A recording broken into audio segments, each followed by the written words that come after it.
mortal pobre de muy poco abrigo, nació el Rey del cielo temblando de frío, temblando de frío. Mantillas no tiene ni dónde envolverle, solo en unas pajas nació en un pesebre, nació en un pesebre.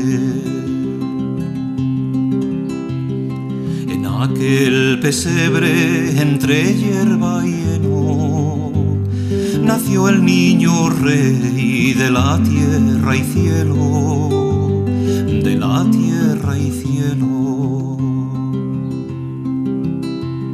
Los ángeles bellos volando y corriendo van a dar noticia de aquel gran misterio, de aquel gran misterio. Por todas las sierras iban dando voces, humildes llegaron todos los pastores, todos los pastores.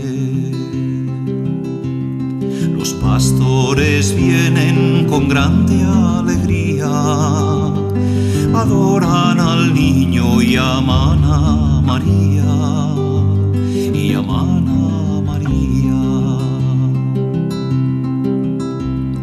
También a tres reyes noticias les dieron que había nacido el Rey de los cielos, el Rey de los cielos. Estos tres monarcas con grande contento dispusieron viaje en tiempo de invierno, en tiempo de invierno.